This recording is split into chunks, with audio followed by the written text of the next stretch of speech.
Assalamualaikum warahmatullahi wabarakatuh. Kembali lagi di channel Radio Horor. Untuk kisah kali ini masih melanjutkan dari kisah yang sebelumnya, yaitu kisah yang berjudul Kerja Malam. Sebuah cerita yang ditulis oleh akun Twitter yang bernama @demotion. Sebelum kita masuk ke ceritanya, tekan dulu tombol like video ini dan jangan lupa tekan juga tombol subscribe channel ini dan nyalakan juga lonceng notifikasinya agar teman-teman tidak ketinggalan cerita-cerita baru dari channel ini. Dan bagi teman-teman yang ingin membaca langsung ceritanya, nanti silahkan saja kunjungi linknya yang nanti akan saya sertakan di kolom deskripsi. Dan jangan lupa follow juga akun Twitter penulis. Dan seperti apa untuk kelanjutan kisah ini? Langsung saja kita simak berikut ini. Keesokan harinya Pak Ujang demam tinggi dan sakit selama 3 hari. Entah kenapa tubuh saya langsung merinding setelah mendengar ceritanya. Saya jadi parno sendiri. Pak Ujang pun mengatakan jika mes kami sudah lama tidak ditempati, sekitar 3 bulan lebih, ujarnya. Aduh, saya jadi merinding gini, Pak, ucapku sembari melihat ke kiri dan kanan. Saya juga sama, Mas, jawabnya dengan bahasa Sunda. Tidak terasa waktu sudah menunjukkan jam 2.30 malam. Saya jadi merasa takut untuk kembali ke mes, padahal tidak terlalu jauh jaraknya. Setelah menghabiskan kopi, saya berniat untuk kembali ke dalam mes. Saya tidak tega jika terus berada di sini karena melihat Pak Ujang yang sudah susah payah menahan kantuknya. Setelah membayar, saya berdiri untuk pulang. Dengan menarik nafas panjang dan mengangkat kedua bahu, membulatkan tekad untuk menuju mes di atas. Saya seperti sedang diawasi dari kejauhan. Entah mungkin hanya perasaan atau terbawa cerita tadi saja. Di depan mes, terlihat seperti ada nenek-nenek yang sedang menyapu menggunakan sapu lidi. Tunggu dulu, dia siapa? Di sini tidak ada nenek-nenek. Orang macam apa yang menyapu di waktu malam yang selarut ini? Saya terdiam penuh tanda tanya. Saya pun sadar bahwa tidak mungkin dia adalah manusia. Saya berbalik badan dan memutuskan untuk kembali ke warung, untuk tidur dengan Pak Ujang karena takut jika harus kembali ke mes. Pak Ujang membangunkanku pukul 6 pagi. Dengan mata yang masih menahan kantuk, saya bergegas ke kamar mandi untuk sekedar mencuci muka. Tidak terasa sudah jam 8 pagi. Saya bersiap untuk berangkat bekerja. Terasa panas mentari yang menyengat. Hanya topi sebagai pelindung kepala dari sengatan sinar matahari. Kami melanjutkan pekerjaan kemarin yang belum usai. Di kilometer 90 sampai 122. Saya menyelesaikan 1 kilometer pertama dan melanjutkan di kilometer di depan yang belum dikerjakan para pekerja lainnya. Dengan berjalan kaki mendorong gas dan tabung oksigen menggunakan sebuah troli kecil. Dan sialnya, saya mendapatkan jatah di jalur bekas kecelakaan semalam. Terlihat banyak coretan cat wilok putih di aspal. Saya tidak tahu apa gunanya. Mungkin polisi yang mengerti. Dan terlihat banyak bekas ceceran darah yang sudah mengering, yang menempel di aspal jalan, berbodem, dan cat yang akan kami bakar. Saya merinding di tengah sengatan mentari yang begitu panas ini. Saya pun tidak berani membakarnya. Saya angkat tangan, kami pun saling tunjuk, sampai akhirnya Pak Dayatlah yang membakar cat dengan noda kering darah yang berceceran tersebut. Sekarang saya beda tim dengan Roni dan Ableh. Sekarang saya dengan Pak Dayat dan Ipul. Usia Pak Dayat ini sudah berkepala 3, namun dia orangnya konyol dan resek. Sehingga seperti tidak ada pembatas umur antara kami bertiga. Tampak akrab seperti teman seumuran. Ketika Pak Dayat membakarnya, selama beberapa detik, mendadak Pak Dayat menghentikan pekerjaannya. Ia memegangi kepalanya, terasa sakit katanya. Kami bertiga merasakan hal sama, sakit yang begitu terasa di kepala. Sekujur tubuh merinding dari kaki hingga kepala dan terasa dingin di pundak kanan. Pak Dayat mencoba melawan. Ia kembali melanjutkan membakar cat dan darah tersebut. Sampai tubuhnya terasa lemas, menjatuhkan alat pembakaran dan dirinya terjatuh ke belakang. Saya mencoba mendekat untuk menolong Pak Dayat, namun terasa begitu berat. Hanya Ipul yang bisa melangkah dan menolong Pak Dayat. Setelah dirasa kondisi lebih baik, kami pun menjauhi tempat tersebut, menyerahkan pekerjaan di area ini kepada para pekerja lainnya, dan tentu tidak membicarakan hal yang kami alami barusan. Kami bertiga meminta izin untuk hanya bekerja setengah hari saja. Sore harinya kami pulang dan langsung berbaring di dalam mes, tidak mengganti baju apalagi mandi.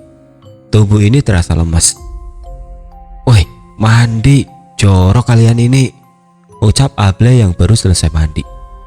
"Bodoh amat," jawabku setengah kesal. Saya tertidur ketika azan maghrib dari musola berkumandang dan terbangun di tengah malam. Karena belum sholat, maka segera saya menuju musola untuk mencuci muka dan beribadah menunaikan sholat isya. Setelah sholat, saya merasa tubuh ini sudah membaik, tidak merasa lemas lagi. Ketika berjalan menuju mes, saya kaget melihat ada manusia bertelanjang dada yang membelakangi saya. Saya sempat melambatkan langkah untuk memastikan dia siapa. "Halo sayang, lagi apa sih? Sampai gak diangkat-angkat teleponnya." Bajingan kutuk kupret. Rupanya dia adalah Able yang sedang menelpon pacarnya. "Bajingan, bikin kaget orang aja." Aku mengumpat kesal kepadanya. Able hanya tertawa. "Perempuan apa, Ble? Jam segini masih melek aja. Perempuan apa demit?" Saya menyindirnya. Kelakuan Able dan pacarnya tersebut. "Namanya juga orang cinta." Able membela diri. "Ngopi aja yuk di bawah," ajakku. "Duluan aja, ntar lagi asik nih." Able menjawab sambil tetap menelpon. Saya pun turun untuk memesan mie rebus sekedar mengganjal rasa lapar. Kembali bercengkrama dengan Pak Ujang, bercerita apapun untuk menghangatkan suasana. "Tadi ngobrol sama siapa, Mas?" Pak Ujang bertanya. "Itu Mang, sama bungkus Kinerjo yang lagi teleponan." Saya menjawabnya. "Katanya Mas kesambet ya?" tanya Pak Ujang sembari memakan gorengan. "Ah iya Mang, tadi sama Mang Dayat juga. Tapi sekarang alhamdulillah saya udah mendingan." "Makan daun kelor aja coba Mas, buat menangkal juga." "Memang kerja di jalan ini mah banyak resikonya."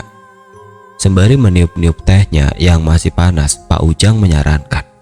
Saya pun mencoba mengikuti sarannya. Lama-lama menjadi kebiasaan hingga sekarang. Ketika siang memang pemandangan di sepanjang jalan begitu indah. Saya juga sempat melihat rel kereta Argo Parahyangan yang berada di sisi tebing dan melintasi jurang. Dan sewaktu bekerja, saya juga melihat bukit bebatuan yang di atasnya ada semacam saung berpayung merah. Mungkin kalian tahu itu bukit atau tebing apa.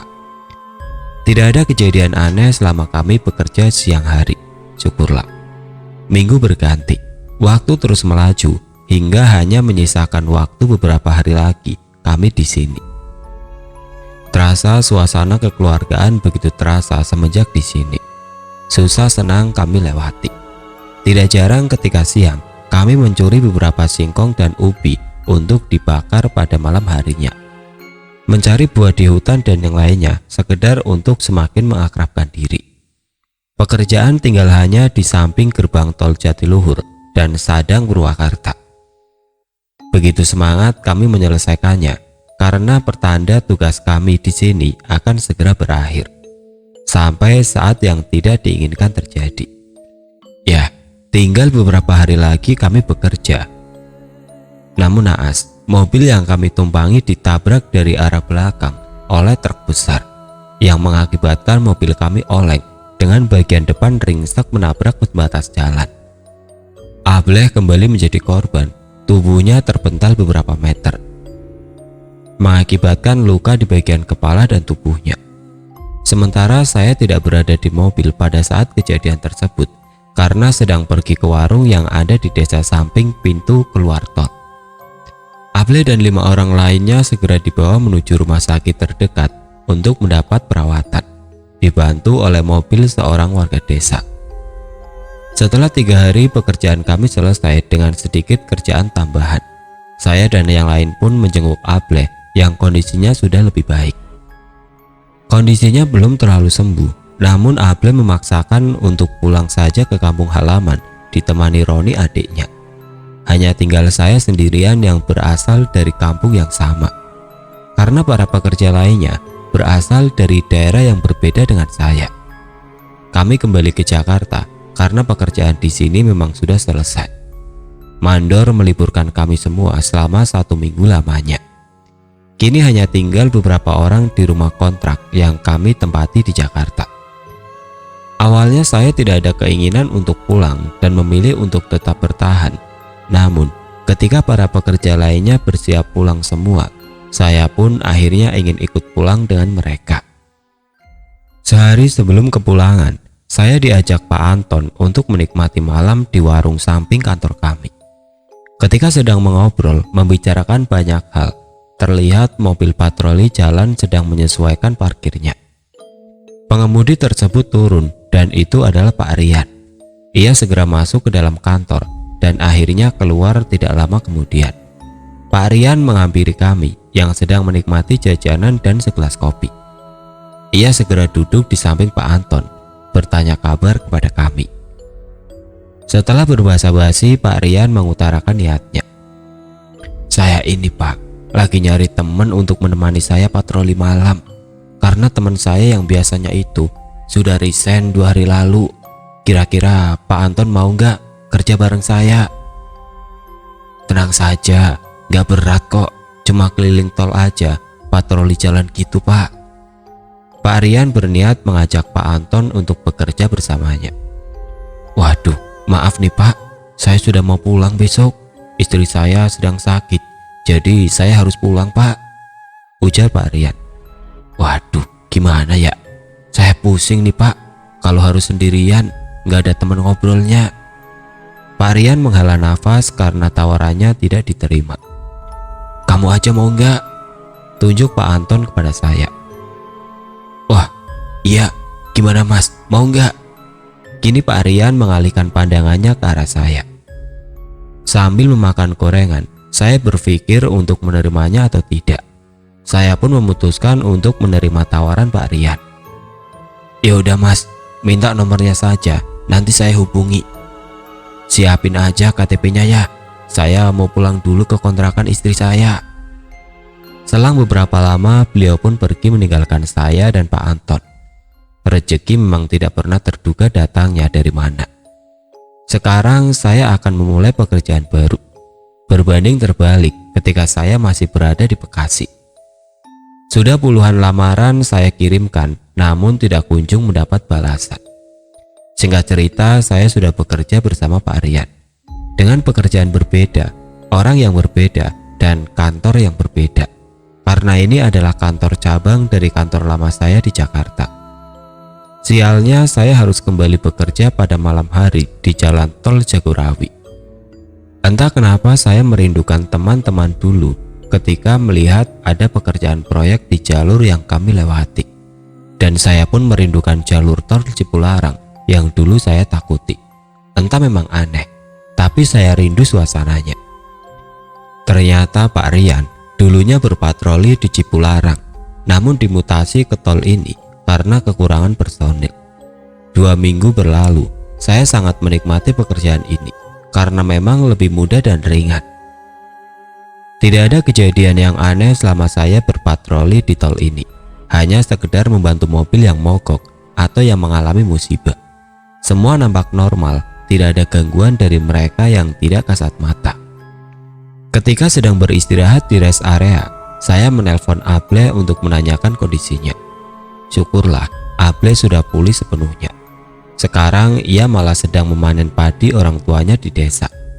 Pak Rian kembali mengajak saya melanjutkan patroli malam hari ini. Semakin lama semakin akrab saya dengan beliau. Oh iya, Pak Rian ini berasal dari Kalimantan. Perantau juga sama seperti saya. Sudah sejak lama beliau bekerja di sini. Beliau selalu mengingatkan ketika datang waktu sholat. Walaupun beliau adalah pemeluk agama Kristen, namun beliau sedikit belajar dan tahu tentang agama Islam. Selama kami bekerja bersama, tidak pernah sekalipun memperdebatkan agama. budaya, dan ras, karena memang tidak perlu juga. Karena hanya akan menimbulkan permusuhan saja. Di mata Tuhan, kita semua sama. Begitu indah toleransi antar umat beragama. Saya pun banyak mendapat pembelajaran dan nasihat-nasihat baik dari beliau. Nada dering berbunyi. Pak Rian segera mengangkat telepon yang masuk tersebut. Pak Rian segera meminggirkan mobil yang ia kendarai ke tepi jalan. Rupanya, telepon dari manajernya. Ia meminta Pak Rian untuk kembali berpatroli ke Cipularang. Mbak Gayung bersambut. Saya yang memang merindukan suasana Cipularang kembali harus bekerja di sana. Mas, tadi manajer nelpon. Katanya kita dipindah tugaskan ke tol Cipularang. Gimana? Masnya siap nggak? 3 hari lagi katanya, ucapnya kepada saya. Saya sih terserah bapak aja enaknya gimana, menjawab pasrah karena memang tidak bisa menolaknya. Ya sudah, nanti hari Kamis katanya mas. Pak Rian memberitahukan jadwal keberangkatan kami. Selang 3 hari, kami berangkat dengan membawa tas yang berisikan pakaian dan perlengkapan kami nantinya. Kami berangkat dari Jakarta menuju Padalarang di Bandung bagian barat dengan estimasi 4 jam perjalanan via Cikampek Cipularang. Dan kembali, pemandangan yang indah menyambut kedatanganku. Rasanya ingin aku turun untuk menikmati suasana. Bagus banget ya Pak pemandangannya, ucapku kepada Pak Rian yang tengah menyetir. Memang indah, tapi mematikan, jawab beliau tegas. Yang membuat saya memilih diam. Ya walaupun kadang sering bercanda bareng, tapi saya paham, bukan sekarang waktunya bercanda. Terlihat di sepanjang jalan Pak Rian hanya diam, seperti ada sesuatu yang ia pikirkan dan sembunyikan. Saya pun tidak berani menanyakannya. Jam 4 sore ketika kami sampai di gerbang tol Padalarang. Setelah keluar tol, kami langsung menuju mes yang sudah disediakan untuk kami selama beberapa bulan mendatang. Mesnya memang terletak jauh dari kantor, berada di perumahan yang terlihat sepi dan terbengkalai. Tampak seperti rumah, bukan mes menurut saya. Tapi paling tidak ini jauh lebih baik ketimbang mes saya dulu di Cimahi. Setelah bertemu Pak Heru yang merupakan penjaga rumah ini untuk mengambil kunci, kami segera masuk untuk beristirahat. Hawanya sejuk di luar, namun begitu pengap di dalam. Saya tidak mau berpikir negatif. Yang terpenting sekarang adalah saya harus istirahat. Karena menempuh perjalanan yang panjang dan tentu saja melelahkan. Pak Rian memberi pilihan kamar untuk saya antara kamar depan atau belakang. Dan saya memutuskan untuk memilih kamar depan. Keesokan harinya kami berangkat ke kantor untuk pendataan dan pembagian rute serta jam kerja, dan entah kenapa saya harus dapat jatah kerja malam lagi. Shit, pikirku, kenapa harus malam lagi sih? Setelah semua beres, saya membeli combro di depan kantor pinggir jalan raya. Malam menjelang, saya bersiap untuk berangkat kerja, sementara Pak Rian sedang memanaskan mesin mobilnya. Kami berangkat ke kantor ketika menunjukkan jam 8 malam. Pak Rian sama seperti baru pertama tiba, hanya diam tidak berbicara. Ini saya punya salah atau gimana sih? Baru sempat akan menanyakan, tiba-tiba Pak Rian membuka pembicaraan. Saya pusing mas, istri saya sedang sakit. Di kontrakan juga cuma hanya ada anak saya yang masih kecil. Saya pengen jenguk dan merawatnya, namun apa daya, tuntutan pekerjaan tidak memperbolehkannya. Saya jadi merasa iba sama Pak Rian. Nggak ambil izin cuti aja Pak? Tanyaku mencoba memberi saran. Udah mas, tapi lagi nggak bisa. Saya pusing, makanya dari kemarin cuma ngelamun dan diem aja. Terlihat Pak Rian menahan air matanya. Berdoa saja Pak untuk kesembuhan istrinya. Iya mas, makasih. Pak Rian menjawab sambil terus menahan air matanya agar tidak jatuh. Sepanjang jalan saya melihat ke kaca mobil di sebelah kiri untuk menghilangkan kebosanan. Gimana mas, kerja di jalan ini kemarin? Pak Rian kembali membuka percakapan dengan perasaan yang nampak lebih tenang dan lebih baik. Ya begitu Pak, berat, capek, was-was juga, ucapku. Dilihatin sosok penunggu jalan ini gak Mas? Pak Rian kembali bertanya. Bukan pernah lagi Pak, tapi sering. Pak Rian hanya tertawa kecil. Kalau Bapak gimana? Katanya dulu kan pernah kerja di sini juga. Saya bertanya balik. Sama Mas, bukan pernah lagi, tapi sering, jawab Pak Rian. Sekarang saya yang tertawa. Pernah dilihatin apa saja Pak? Saya kembali mengajukan pertanyaan. Ya banyak Mas, dari yang putih-putih, hitam, tinggi besar, sampai para korban kecelakaan yang tubuhnya hancur. Mampus kau, ucapku dalam hati. Seret. Rem diinjak begitu dalam, tubuhku tersentak ke depan dan ke belakang. Saya menolehkan pandangan ke arah Pak Rian. Seakan tahu bahwa saya akan bertanya kenapa, Pak Rian hanya mengode dengan mengangkat dagunya dan mengarahkannya ke depan. Saya pun melihat ke arah depan mobil. Saya kembali tersentak melihat apa yang ada di depan.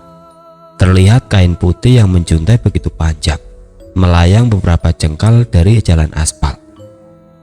Setelah ada sebuah mobil yang lewat dari samping kami, kain putih tersebut hilang, menjadi sebuah kepulan asap tipis ke arah samping jalan. Nafas kuhembuskan begitu dalam dan panjang, merasa lega karena sosoknya telah menghilang. Mobil melaju pelan meninggalkan tempat tadi. Tidak ada percakapan sampai menuju rest area terdekat. Setelah berbelanja di sebuah minimarket, kami pun duduk di teras sebelah kanan, meminum banyak air putih yang kami beli. Tuh kan Mas, dia nongol. Masih ngomongin mereka, keluh Pak Rian seperti menuduhku sebagai penyebab atas kejadian tadi. Apaan Pak?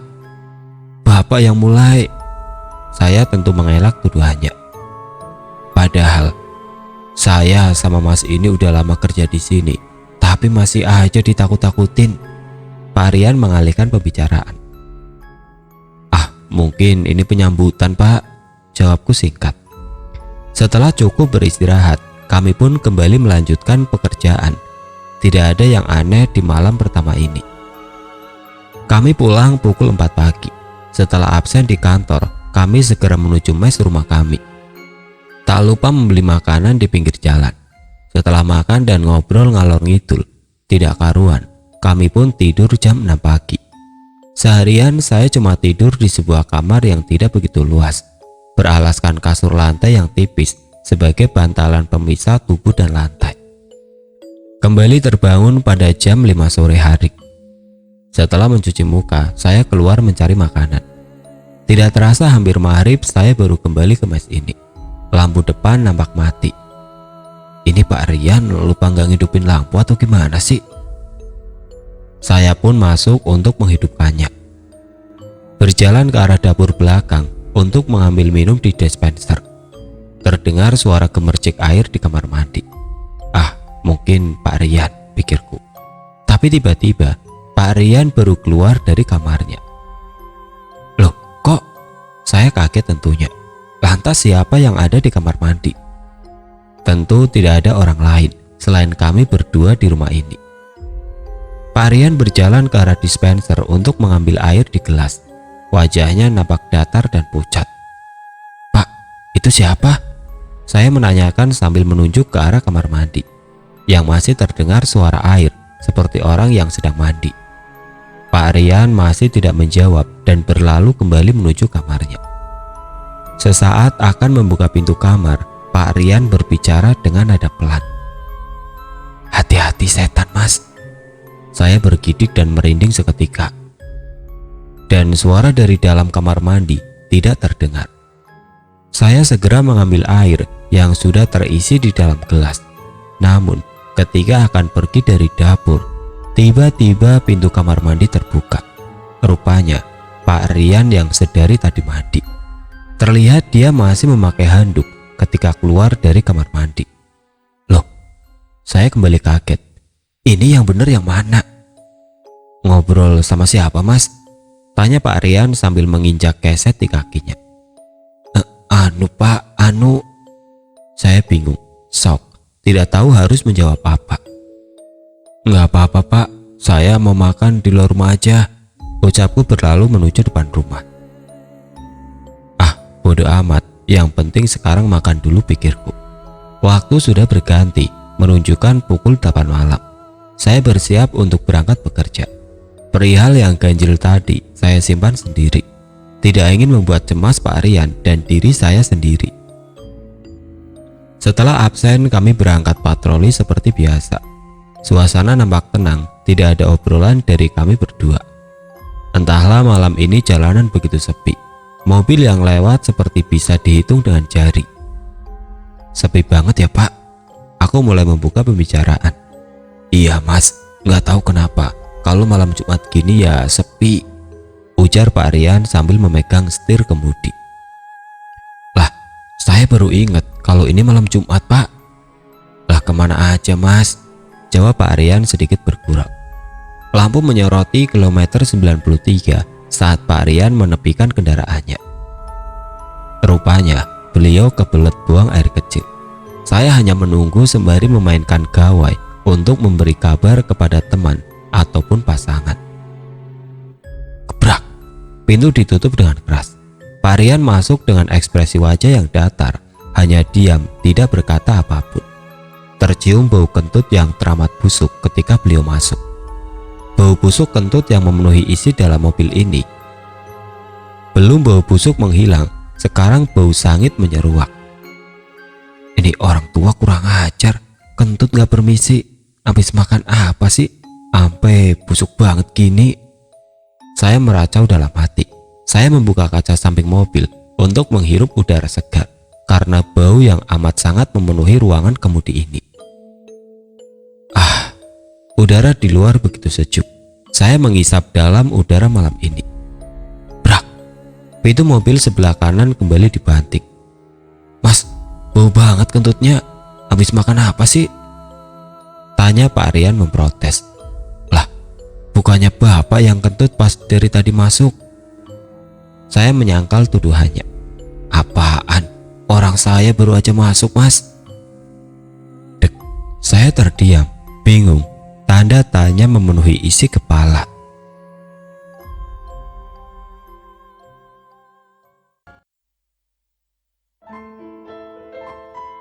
Oke teman-teman, sampai di sini dulu ceritanya. Nantikan kelanjutan kisah ini di video berikutnya. Agar tidak ketinggalan, klik tombol subscribe channel ini dan nyalakan lonceng notifikasinya. Wassalamualaikum warahmatullahi wabarakatuh.